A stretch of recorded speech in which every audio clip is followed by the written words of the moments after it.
네, 여러분 안녕하세요. 조영구입니다. 이제는 그 조영구의 아내 신재은이가 아니라 신재은의 남편 조영구가 됐습니다. 제 아내가 이렇게 오늘 강의를 하는데 남편으로서 너무 기쁘고 설레이고 과연 잘할 수 있을까라는 또 기대감도 갖게 됩니다. 오늘 제 아내가 그동안 우리 정우를 키우면서 많은 시행착오가 있었습니다. 근데 그 시행착오를 겪었던 것을 여러분들에게 전달하면서 우리 아내가 오늘 아주 멋진 강의를 잘해주길 바라고 우리 아내를 통해서 단 하나라도 얻어갈 수 있는 귀한 시간 되길 바라겠습니다. 신재은 화이팅! 사랑합니다.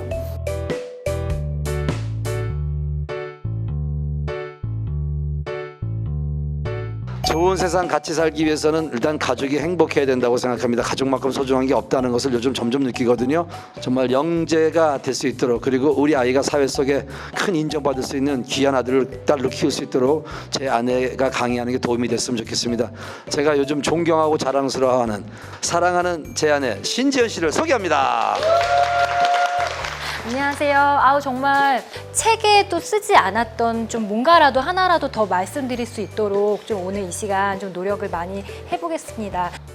제가 정말 감히 드릴 수 있는 말은, 여러분들이 아이를 너무 이렇게 한정적으로 내 아이는 이 정도밖에 안 돼라고 가둬놓기보다는 내 아이는 내가 생각한 것보다 더 무한한 능력을 가지고 있다는 거, 그거를 여러분들이 좀 꼭 생각해 주셨으면 좋겠는 마음에 이렇게 제목을 내 아이를 영재로 바라보면 영재가 된다. 근데 제가 이제 책을 처음 내다 보니까 리뷰를 많이 읽거든요. 근데 내 아이는 영재가 아니라서 이 책을 꼭 읽어야 하나 이러신 분들도 있는데, 제 내용은 읽어보시면 아시겠지만 영재 내용을 담기보다는 제가 실제적으로 아이를 어떻게 키워왔는지 그런 모습들이 이제 솔직하게 들어가 있어요. 사실 제가 영재원을 정우 2학년 말부터 이제 시험을 보고 2학년 말에 시험을 보고 3학년 말에 이제 교육청 영재원 시험을 봤는데, 꼭 영재원을 들어가서 아이가 뭐 영재고를 가고 좋은 대학을 가는 건 아닌 것 같아요.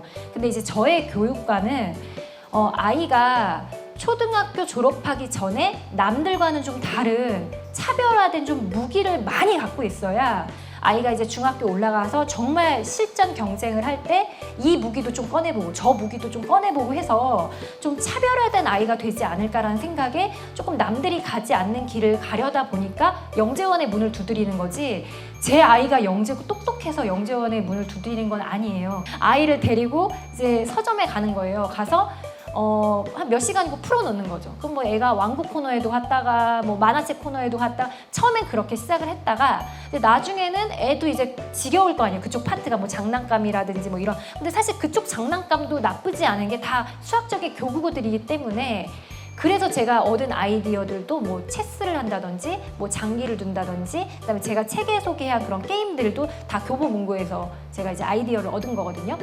그래서 이제 아이가 만화책도 이제 가서 보고 이제 그러다가 이제 조금 글밥이 적은 쪽으로 이제 넘어오더라고요. 이제 넘어와서 이제 뭐 수학이나 과학도 처음에 뭐 수학 도둑, 과학 도둑, 막 수학 세계에서 살아남기, 뭐 놓치마 과학, 막 이런 쪽으로 만화 쪽으로 애가 이제 접근을 하는데 조금 우려는 됐었어요. 저렇게 빠지면 글밥 적은 거는 나중에 좋아하지 않게 되지 않을까라는 생각을 했는데, 면접에서 나왔던 질문 중에 하나가, 넌 나중에 뭐가 되고 싶니? 너의 꿈은 뭐가 되고 싶니?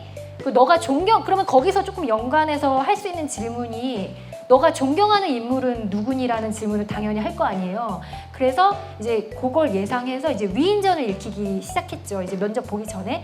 그러면 제가 이제 애들이 이제 우르르 나오길래 너는 뭐라고 대답했어? 이제 정우 친구들한테. 그랬더니 돼지요. 막 이런 애들도 있어요. 2학년 말이니까. 왜? 그랬더니 저랑 닮았어요. 근데 걔도 됐어요. 그래서 사실 정답은 뭔지는 모르겠어요. 그래서 걔도 됐고, 이제 저희 아이 같은 경우는 제가 항상 주입을 했거든요. 넌 좀 차별화돼. 좀 남들이 생각하지 않는 걸 해. 내가 이제 항상 그렇게 했기 때문에 얘는 황제 펭귄을 했대요. 근데 제가 이제 왜 황제 펭귄이라고 해서, 황제 펭귄만 해도 되게 감동이 오잖아요. 남들이 쓰지 않는 거니까. 그 다음에 이제 존경하는 인물. 자, 에디슨을 읽으면 이제 어떤 부분이, 그러니까 제가 원하는 방향이 있잖아요. 넌 이런 부분에서 감동이 오지 않니? 그러면 감동이 오지 않는데요. 그러면 사실 얘가 대답을 해야 되니 같이 감흥을 느껴야 되잖아요. 그러면 에디슨의 책을 2권을 살 수밖에 없더라고요. 그래서 저도 읽고 아이도 읽고 그래서 시작한 게 이제 2권씩 시작이 된 거였어요. 그래서 이제 책을 어떤 식으로 하냐면 책을 2권을 똑같은 걸 사기 시작했어요. 저희 남편이 얼마나 싫어했겠어요. 그래서 저는 뭐 제가 명품 가방을 사고 이런 것도 아닌데 막 책을 사갖고 오면은 막 이렇게 쑤셔놓고 남편 나갈 때 풀고 막 이런 과정을 겪으면서 이렇게 2권씩 사서 이제 한 권은 정우 그다음에 이제 한 권은 제가 읽고 그래서 이제 저는 좀 깨끗이 읽어요. 왜냐면 나중에 혹시 이거를 되팔 수 있기 때문에 이제 뭐 중고나라 이런 데 팔려고. 그래서 이제 저는 정말 흔적을 남기지 않고 좀 깨끗하게 읽는 편인데 정우는 이제 여기다가 굉장히 좀 이렇게 이제 형광펜도 칠하고 그다음에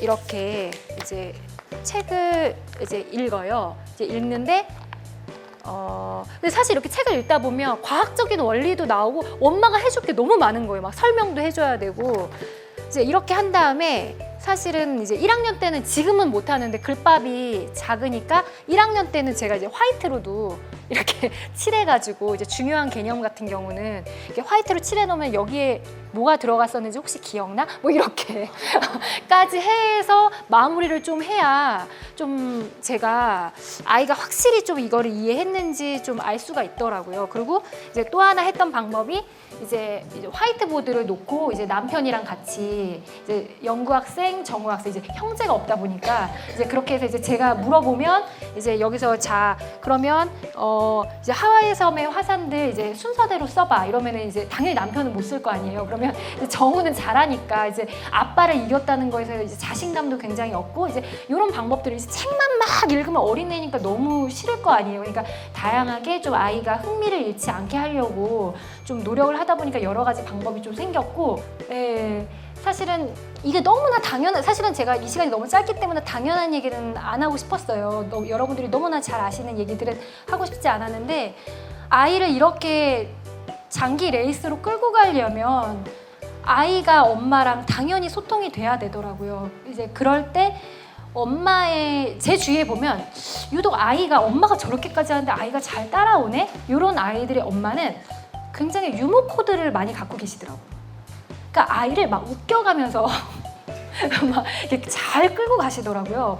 저도 사실은 이렇게 아이랑 책 읽으면서 사투리 나오는 막 그런 캐릭터들 있잖아요. 그러면 막 제가 막 사투리까지 해가면서 막 아이랑 막 하다 보면 막 제가 막 웃긴가 봐요. 그럼 막 웃고 막 그리고 이제 같이 문제 풀다가 제가 틀리면 막 그런 것도 틀렸다고 막 웃고 막 이제 이런 이제 아이와 이제 뭔가 막 진지하게 막 문제에 임하는 것이 아니라 자꾸 뭔가 이렇게 아이와 웃음 코드를 조금 잘 만들고 소통을 하다 보니까 이런 것들이 그래도 아이가 엄마를 조금 이해해주고 엄마 너무 지나친 거 아니야? 이게 아니라 엄마도 애 쓰는구나 그냥 이렇게 받아들이는 것 같고 오죽하면 저럴까 그냥 이렇게 생각해주는 것 같고 이제 이렇게 하다 보니까 엄마와 아이가 단절된 상태에서 이건 너무 기본적인 얘기지만 단절된 상태에서 아이를 정말 장기 레이스로 데리고 가기에는 쉽지가 않기 때문에 이거는 나만의 방법을 좀 뭔가 만드시는 게 좋은데 저 같은 경우는 조금 아이를 제가 아무래도 좀 방송을 그나마 했기 때문에 좀 쇼맨십이 있잖아요. 그러니까 이제 좀 아이한테 뭔가 좀 이렇게 쇼를 많이 하는 것 같아요. 그 앞에서 막 저는 사실은 둘이 그래요. 집에서 둘이. 남편은 제가 이러는 거 모르고 그래서 정우가 막 사진을 찍어 아빠한테 전송한다고 막 얼굴 망가져 있고 막 이런 거 그래서 집에서 막 이러고 사진도 둘이 찍고 막 셀카 찍는 거예요. 막 그럼 뒤에서 막 저렇게 숨어가지고 찍고 그리고 이제 그렇게 하다 가끔씩 이제 남편도 끼고요. 그러면은 이제 그리고 저희 정말 웃기죠 이 사진. 그래서 이 화면에 잡혔는데 정말 다른 사람들 못 보여주기도 너무 민망해서 근데 이게 누가 자라날 때 정말 보금상일지 몰랐어요. 왜냐면 참가상 정도 받겠다 했는데 이게 2등이었거든요. 근데 너무 좋아서 이렇게 된 상태가 카메라에 다 잡힌 거예요. 너무. 이날 화장도 안 하고 가고 막 이랬는데 누가 보면은 막 되게 큰 대회 막 국가대표 나가서 막 상 받은 것 같아.